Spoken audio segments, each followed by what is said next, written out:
جی عظمیٰ صاحبہ یہ فرمائیے گا، یہ آپ واقعی اس بار سیریس ہیں کہ آپ ایک ریلا عوامی لے کر آئیں گے اور گورنمنٹ الیکشن سے پہلے پہلے چلی جائے گی؟ دیکھیے اس میں نان سیریس باتیں کرنے کا نہ ہمیں شوق ہے، نہ ہمارا نام عمران خان ہے کہ جو ہے وہ جو مرضی جو ہے وہ ہم پرا کر رہے تھے. انہوں نے جو رات کی محفلیں سجاتے ہوتے تھے، آپ کو یاد ہے، میں اور نام نہیں لینا چاہتی، اور وہاں پر جو ہے وہ رات کی محفلوں میں جو گفتگو ہوا کرتی تھی اور کتنے سیزن کے چلے، اگر وہ سیزن گننے شروع کروں گی تو اون بھائی کو، اون صاحب نہ کیجئے، پہلے بھی میری پہلی ٹرن میں بھی میری بات بہت شارٹ ہوئی تھی، میں بات پوری نہیں کر سکی تھی. اب آپ نے جو باتیں کی ہیں نا اس کا جواب لینے کا حوصلہ رکھیے. اب آپ کو جواب دینے ہیں، اب آپ سے ہم نے جواب لینے ہیں. وہ گریبان پکڑ کے لیں، وہ آپ کے کان پکڑوا کے لیں، آپ کو مرغا بنا کے لیں، جواب تو آپ سے لینے ہیں، ہر چیز کا جواب لینا ہے. آپ سے فوراً فنڈنگ کا جواب بھی لینا ہے. آپ نے جو آگے مافیا رکھے ہوئے ان کا وہ حال ہے. ایک تھانے دار جو ہے نا وہ کہتا تھا، وہ کلمہ پڑھ کے کہتا تھا میں رشوت نہیں لیتا، اور وہ رشوت نہیں لیتا تھا. وہ کہتا تھا کہ وہ ہاتھ اشارہ کرتا تھا میری جیب میں ڈال دو رشوت کے پیسے، اور وہ قسم کھا کے کہتا تھا میں نے رشوت کے پیسوں کو کبھی ہاتھ نہیں لگایا. تو وہ تھانے دار والا حال ہے اس عمران خان کا کہ جس نے آگے بندے رکھے ہوئے ہیں اپنی جو ہے وہ کمائی کرنے کے لیے. اور دوسری بات یہ ہے کہ یہ میرے پیارے بھائی کو میرا خیال ہے تھوڑی سی نظر کی اینک کی ضرورت ہے، یا شاید کل پتہ نہیں کہیں مصروف رہے ہیں جو جلسہ دھیان سے نہیں دیکھ سکے، ان کو ہمارے جھنڈے نظر نہیں آئے. اچھا ہے نہیں نظر آیا، آپ کی بد نظر جو ہے ہم وہاں اپنے پر ڈالنا ہی نہیں چاہتے، اور آپ کو ہم نظر آئیں گے ہی نہیں. آپ کو اب اسی وقت نظر آئیں گے جب اسلام آباد وہیں آ کر بیٹھیں گے جہاں آپ دندناتے رہے 126 دن، اور آپ کے اوپر ہم نے کچھ نہیں کہا تھا. آپ کو آج ویسے ریگریٹ ہوتا ہے، اتنا اچھا انسان کو ہونا نہیں چاہیے. دوسری بات یہ ہے کہ یہ جو ہماری ٹوٹ پوٹ کی فکر ہو رہی ہے نا اون صاحب کو، اون صاحب اپنی فکر کریں. وہ جو ان کو سینٹ کے ووٹ میں دغا دے کے چلے گئے تھے، جن کو گالیاں دیتے رہے، پھر جن کو جو ہے وہ بند کر کے کنٹینروں کے اندر، اور جن کو فونے کرا کے دھمکیاں دلا کے جن سے اعتماد کا ووٹ لیا تھا، جو ابھی بھی ان کے خلاف وہ مختلف جگہوں پہ گروپس بنا کے بیٹھے ہیں. کبھی ترین گروپ کے ایک بندے کے خلاف ایف آئی آر، کبھی اس کو ایف آئی اے سے مار پڑواؤ، کبھی وہ کرو. گروپس تو ہوتے ہیں میڈم، گروپ تو آپ کی اپنی پارٹی کے اندر بھی 5 گروپ ہیں، وہ کوئی ایسا ایشو نہیں ہے. لیکن یہ ذہن میں رکھیں عظمیٰ صاحبہ، ایشو 2-3 ہے. ایک تو یہ ہے کہ یہ جو آپ کے اندر شکست و ریخت ہے اس کو تو کم از کم پہلے ختم کر لیں، آپ اپنی پارٹی کے اندر ختم کر لیں. پھر یہ پی ڈی ایم کے اندر جو ایشو ہے پاکستان پیپلز پارٹی ناراض ہے اس کو تو راضی کر لیں. اور دوسرا یہ پاکستان پیپلز پارٹی کی قیادت آپ کو پٹواری کہہ رہی ہے، آپ کو اندازہ ہے؟ چوہی صاحب پہلے تو مجھے بتا دیں میری پارٹی کے اندر کون سی شکست و ریخت ہوئی ہے. مجھے کوئی ایک نام بتا دیں جو اس پورے تمام تر ایف آئی اے، اینٹی کرپشن، نیب، اور نیب کا مجھے کیا پوچھتے ہیں؟ آپ انٹرویو کر چکے ہیں چیئرمین نیب کا، بڑا مشہور زمانہ، آپ کو بہت کچھ پتا ہے. جو آپ نے نہیں لکھا وہ بھی پتا ہے، جو آپ نے لکھا تھا آپ کو وہ بھی پتا ہے. سو مجھ سے تو آپ پوچھیں نا نیب کے بارے میں. ہمارا ہر ایم پی اے، ہمارا ہر ایم این اے، میں خود جو ہے وہ صرف پریس کانفرنس کرانے کے اوپر میرے پر اس وقت 11 ایف آئی آرز ہیں. میں اتنی بڑی دہشت گرد ہوں، پتہ ہے آپ کو. اور یہ بلاول بھٹو صاحب کا میں بات کا جواب ان کی اس میں چاہتے ہوئے نہیں دینا چاہتی، کیونکہ یہ بڑی عجیب بات ہے کہ میرا قصور ہے اگر خورشید شاہ صاحب 2 سال سے ہاسپٹل میں ہیں اور اس وجہ سے سندھ ہائی کورٹ ان کو بیل نہیں دیتی، تو اس میں ہمارا کیا قصور ہے؟ مجھے یہ بتائیے. اور میری پھر دعا ہے، جو انہوں نے کہا مزے کر رہے ہیں اپوزیشن لیڈر لاہور والے، تو پھر میری دعا ہے اللہ کرے یہ مزے آپ بھی بہت جلدی کریں، تاکہ آپ کو بھی ایف آئی اے سے ہر دوسرے دن جو ہے وہ آپ کو جانا پڑے. بلاول صاحب کو، مراد علی شاہ کو 3 دفعہ جو ہے شہرہ صاحبہ کو بلایا جا رہا ہے، بار بار یہ جاتی ہیں، اور بلکہ پارٹی کے بے شمار ان کا کوئی قصور نہیں، ان کو بلایا جاتا ہے. شہرہ صاحبہ آپ کے پاس ایک سوال چھوڑ کے جا رہا ہوں کہ یہ جو پٹواری آپ نے کہہ دیا، دیکھیں آپ کی پارٹیاں ہیں، آپ کے ساتھ ساتھی رہے ہیں، پی ڈی ایم میں اکٹھے بیٹھتے تھے، اچانک اس لیول پہ میرا نہیں خیال آپ کو جانا چاہیے. چھوٹی سی بریک کو، بریک کے بعد دوبارہ حضرت.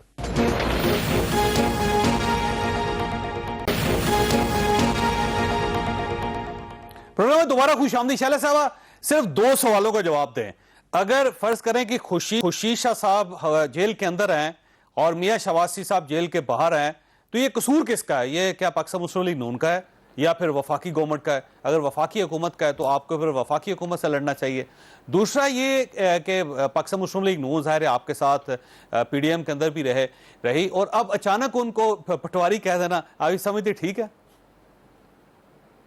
میں دونوں کا جواب دوں گی، لیکن اس سے پہلے ذرا اون صاحب سے کہہ دوں کہ پیپلز پارٹی میں اور آپ میں یہ فرق ہے کہ عمران صاحب کراچی سے الیکشن جیتے، پھر ایک ایسے شخص کو ٹکٹ دے دیا جس کا علامتی جنازہ نکالا، اور وہ بلاتے تک نہیں اپنے ایم پی ایس کو جن کو وہ کراچی کے چلتے منصوبے جو وفاق کے ہیں روک کے 15 کروڑ کر کے 50 کروڑ دے چکے ہیں کہ تم نے کہاں خرچ کیے.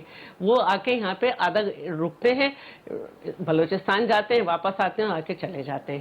ہم اپنے حلقوں میں جا سکتے ہیں، وہ نہیں جا سکتے، یہ ان کا مسئلہ ہے. ٹھیک ہے، تو انسان جب کوئی کام شروع کرتا ہے اپنے یہاں سے کرتا ہے، اس کے بعد وہ جنوبی پنجاب آ رہے ہیں، اس کے بعد جو ہے وہ بلوچستان جائیں گے. آپ کنونشن سینٹر میں جمع ہوں، 4,500 گندے بچے ہاں ہاں ہو کر کے گانے وانے کی تعریف کر کے میں نے یہ کیا میں نے یہ کیا، خود ہی خوش ہو کے ختم کرتے ہیں، گھر چلے جائیں. میں کیا کر سکتی ہوں اس میں؟ اب رہی بات اس کی کہ دیکھیے خورشید شاہ صاحب بہت ساری پیشیوں پہ گئے بھی ہیں، اور اس کے بعد اگر وہ بیمار ہیں تو اس کو چیلنج کر دیں کوئی. اس وجہ سے ان کی ضمانت نہیں ہو رہی ہے کہ وہ بیمار ہیں اور وہ جاتے نہیں ہیں. جاتے ہیں جی. زرداری صاحب کی جو کہ آئینی طور پہ ہے کہ ضمانت جب ہوگی وہ پیش ہوں. ان کی خاصی طبیعت خراب تھی لیکن جب عدالت نے بلایا تو وہ گئے. ٹھیک ہے، اور سب دیکھ ہی رہے ہیں کہ فریال صاحبہ کو چاند رات پہ اگر فرض کریں کہ زرداری صاحب کی ضمانت نہیں ہو رہی یا خورشید شاہ صاحب اگر جیل کے اندر ہیں تو اس کے ذمہ دار کون ہیں؟ آپ عدلیہ کو ذمہ دار سمجھتے پھر؟ نہیں، یہ وہ رویے ہیں جو ہم جب تاریخ پڑھتے ہیں تو ہم سندھ کے ساتھ دیکھتے ہیں کہ مختلف ادوار میں سندھ کے ساتھ، سندھ کی شخصیات کے ساتھ سارا جو ہے سب کچھ کہاں سے کس کا دباؤ ہے میں نہیں کہہ سکتی. لیکن میں آپ سے مجھے نہیں معلوم، میں آپ سے بس یہ پوچھ رہی ہوں کہ چوہدری صاحب میں آپ کو کوئی میسج بھیج دوں، آپ اسے دیکھیں یا نہ دیکھیں، اس بات کو آپ کو ایف آئی اے میں بلانا چاہیے. میں کوئی آپ کو ویڈیو بھیج دوں، نہیں وہ تو زیادتی ہوئی آپ کی، وہ تو پہلے میں پروٹیسٹ بھی کر چکا ہوں جی اپنے پروگرام کے اندر کہ ایسا نہیں تو یہی ہو رہا ہے ہمارے ساتھ، یہی ہو رہا ہے، 15 بلا لیں اس لیے کہ ان کو میسج چلا گیا تھا. یہ تو کوئی بات نہیں ہوئی. مجھے اون صاحب کی طرف جانا دیں. اون صاحب سر، بات یہ ہے کہ انہوں نے جو کچھ کیا وہ سب ماضی ہو گیا ہے اور وہ سب لوگ اپوزیشن میں ہیں. آپ نے یہ آپ رکیے گا میڈم، آپ 3 سال سے حکومت کے اندر ہیں، جو کچھ آپ نے کیا اس کا حساب تو آپ کو دینا پڑے گا. تو صرف 1988 میں نے ہوش سنبھالا جب میں نے پہلی دفعہ بے نظیر بھٹو صاحبہ کو جلسہ کرتے دیکھا. تو اس دن سے لے کے آج تک یہی آدم بیزار چہرے جو آپ نے کل رات دیکھے تھے نا، ایسے ٹی وی پہ نا کب اٹھو گے اور کب انقلاب لاؤ گے کہ نعرے بلند کرتے ہیں.